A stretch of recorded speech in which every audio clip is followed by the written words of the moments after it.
Angkor was once the largest city on Earth.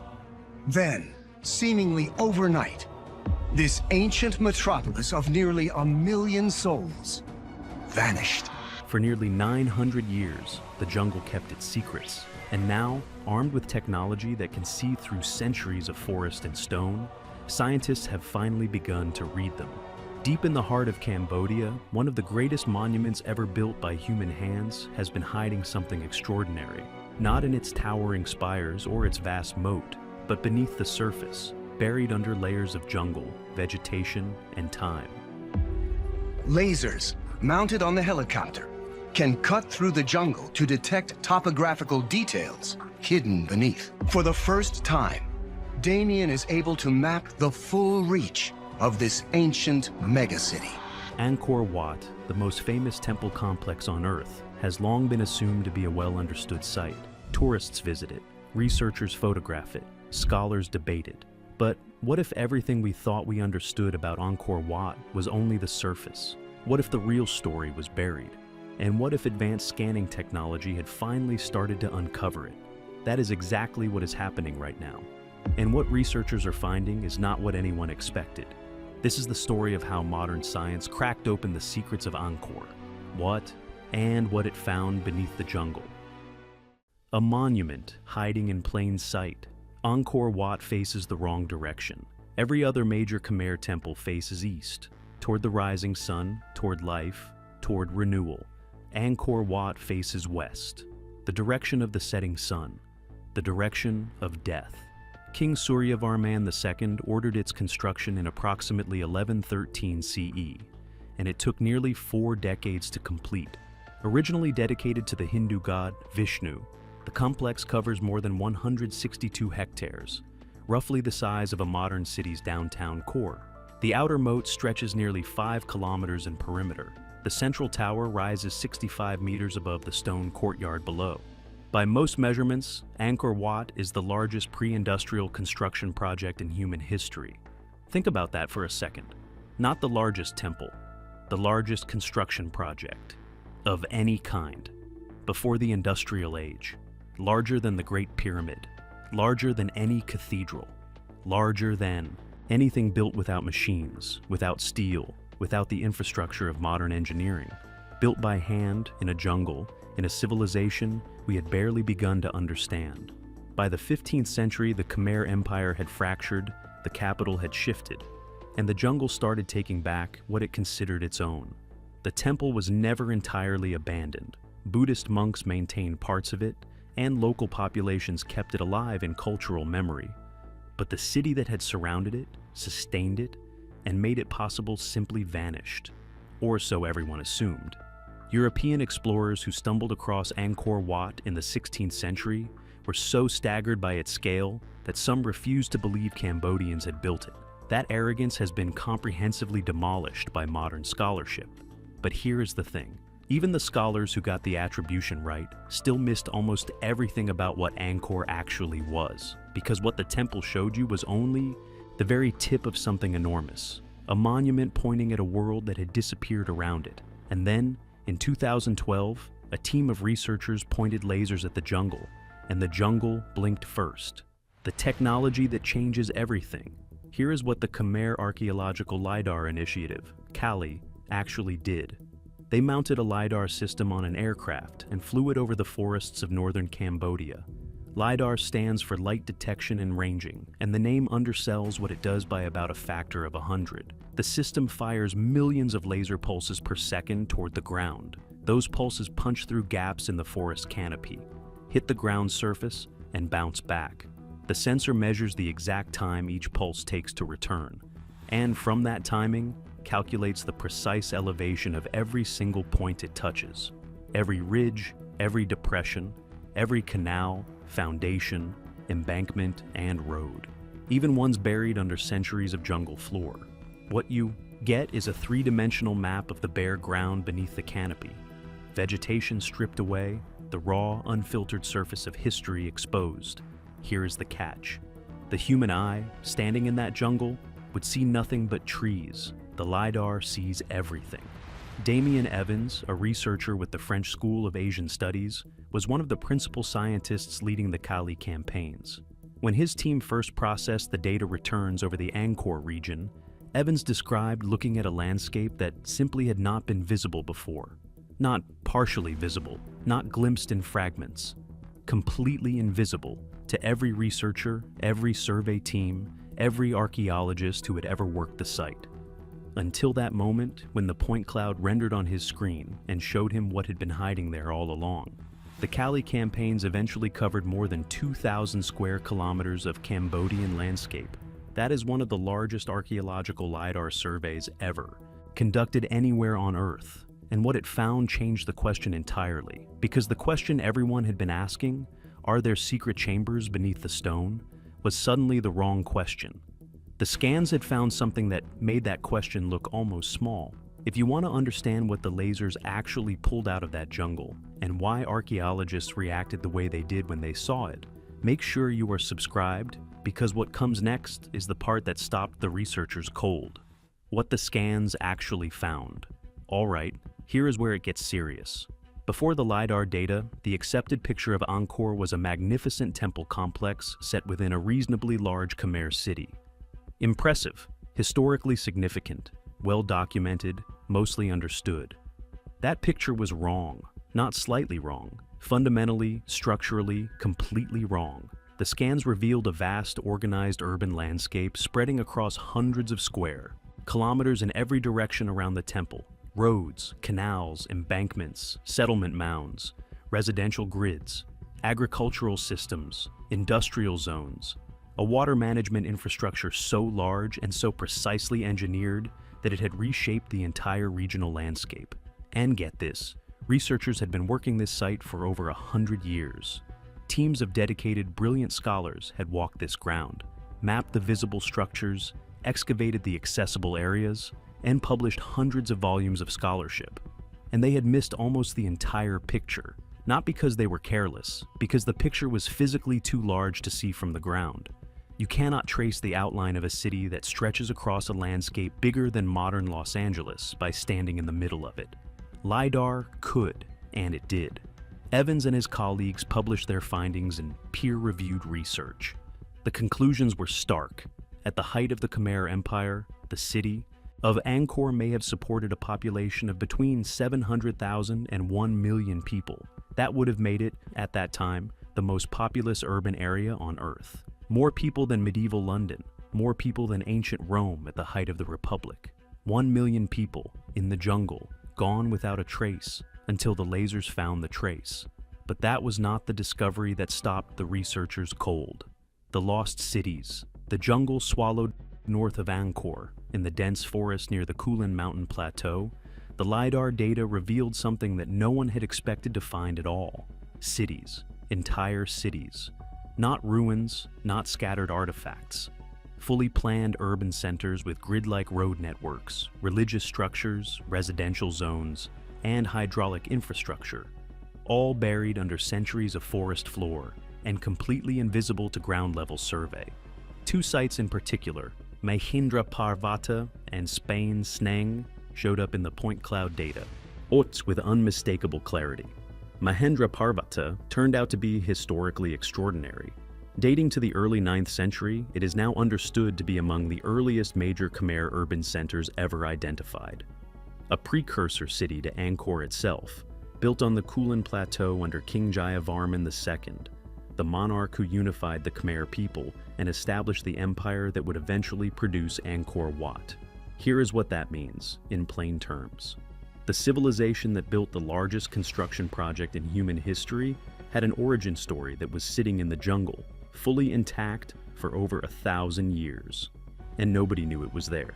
Forest rangers knew there were ruins somewhere in those trees. Local communities had fragments of oral memory about ancient structures in the forest. But the roads, the planning, the full urban footprint, completely invisible until the Kali surveys swept it from the air.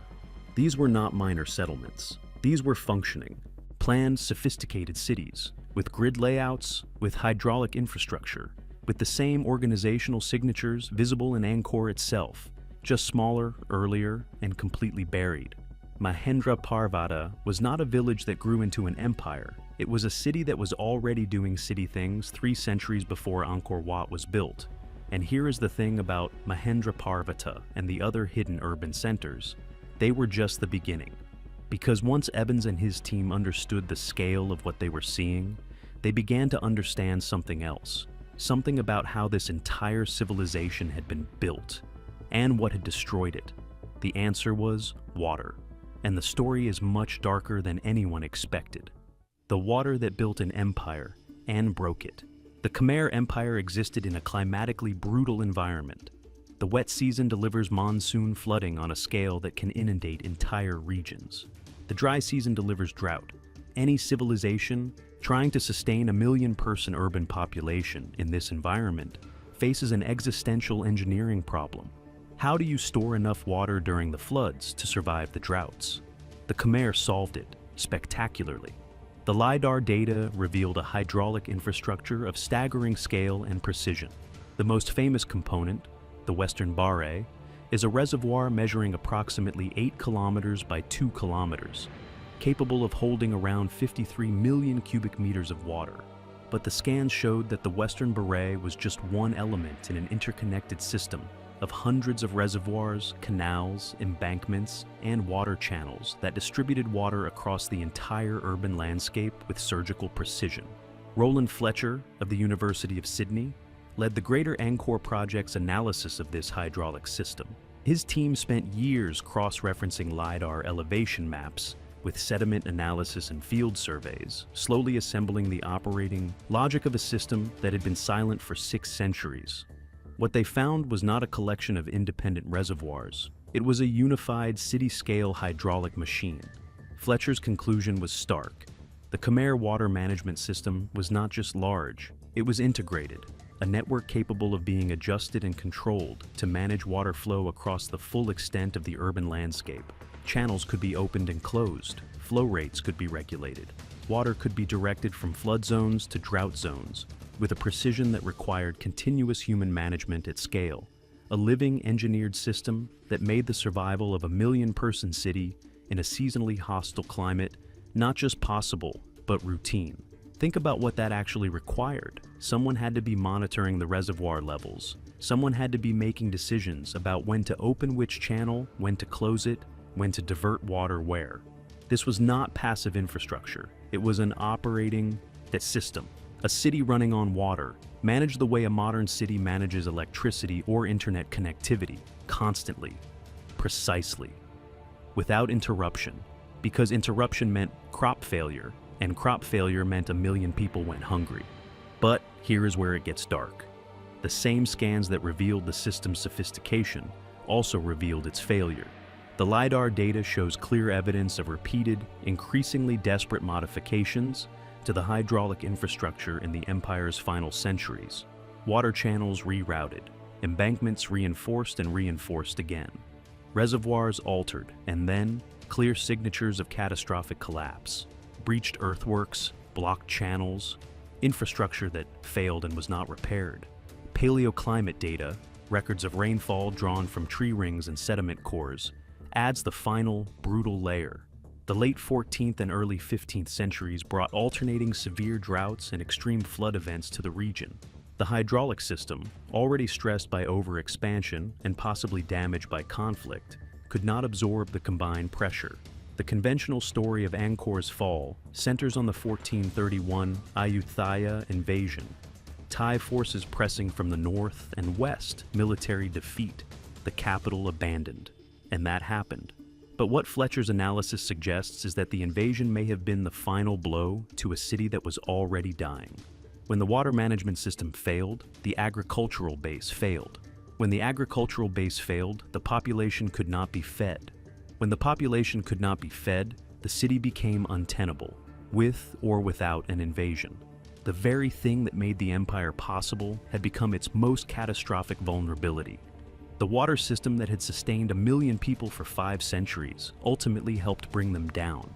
There is something in that story that should feel familiar. We have built modern civilization on infrastructure systems, just as complex and just as essential. We are facing climate pressures that those systems were not designed to absorb. The lesson of Angkor is not ancient history. It is a warning written in the jungle floor of Cambodia, in the shape of broken canals and silted reservoirs, that complexity has limits. And when those limits are reached, the collapse can be total. The real secret beneath the stone. Now, we need to talk about the chambers, because that is what the title of this video promises, and you deserve a straight answer. Online, there are countless videos and articles claiming that researchers have discovered sealed underground vaults beneath the main sanctuary of Angkor Wat. Chambers filled with gold, hidden manuscripts, or mysterious artifacts waiting to be opened. These claims are not supported by credible archaeological research. They are not backed by peer-reviewed findings. They are speculation presented as revelation, and you should know the difference. Here is what the evidence actually shows. Ground-penetrating radar and subsurface surveys at various points within the Angkor complex have detected buried features, foundations, ancient surfaces, filled structures. The subsurface environment of the site is complex, only partially understood, and actively being studied. There are buried features that have not yet been fully investigated. That research is ongoing. But here is the thing, and this is the moment where the real story snaps into focus. The secret beneath Angkor Wat was never going to be a sealed chamber. It was always going to be something harder to see, harder to hold, harder to fit into a single frame. The secret was the scale of an entire civilization that had been hiding in the landscape for 9 centuries, waiting for technology powerful enough to read what the ground had been holding all along. The stone temple was the part that survived. What the LiDAR revealed was everything the stone could not tell you. The roads, the cities, the water systems, the million people, the empire-scale engineering, the collapse. The true hidden history of Angkor Wat was not locked in a chamber beneath the foundation stones. It was spread across hundreds of square kilometers of jungle, written in the topography of the land itself, invisible to every human eye that ever walked above it. That is not a lesser discovery. That is a greater one. The AI that keeps finding more. Here is something that does not get enough attention. The Cali surveys collected their primary data in 2012. We are now well over a decade past those flights, and the discoveries have not stopped. That is because of artificial intelligence.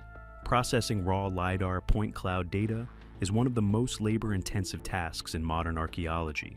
A single survey flight produces hundreds of millions of data points.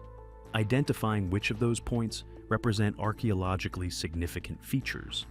Distinguishing a man-made earthwork from a natural ridge, recognizing the faint signature of a buried road beneath centuries of organic material, requires expert analysis that can take years. AI-assisted processing is collapsing that timeline. Machine learning models trained on verified archaeological features can scan LiDAR datasets and flag potential structures in hours rather than months. They catch things human analysts miss. They find the subtle, marginal features that fall below the threshold of confident human identification.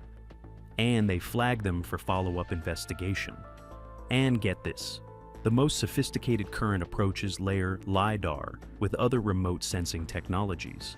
Satellite imagery, multispectral analysis, thermal imaging. A buried stone foundation retains heat differently than the surrounding soil. Thermal sensors can detect it. An ancient agricultural field compacted by centuries of use reflects light at slightly different wavelengths. Multispectral sensors can read it. AI models, trained to recognize the combined signatures of human modification across multiple data types, are now detecting features that no single sensor could find alone. The data that was collected over Cambodia more than a decade ago is still producing new discoveries. Researchers are not waiting for the next survey flight. They are reanalyzing what they already have with tools that did not exist when they collected it. And every new pass finds something the last one missed. The archaeology of Angkor is being done in university computing labs as much as in the field. The jungle gave up its data years ago. We are still learning how to read it. Why nothing will ever look the same again. Let us be very clear about what has actually happened here. For more than 100 years, the best archaeologists in the world worked the Angkor site with the best tools available to them. They walked the ground, They excavated with painstaking care. They published scholarship of genuine and lasting value. And they built a picture of Angkor Wat as a magnificent temple at the center of a major, impressive city. That picture was not wrong. It was incomplete. Catastrophically, fundamentally incomplete. Because the part of the story they could not see, the full urban landscape, the lost cities, the hydraulic empire, the million-person population, was not hiding in an archive or buried in an inaccessible excavation site. It was sitting right there, under the jungle, in the shape of the ground itself, waiting for technology precise enough to read its contours. LiDAR provided that precision, and the discovery it enabled did not just add a footnote to Khmer history, it replaced the entire chapter.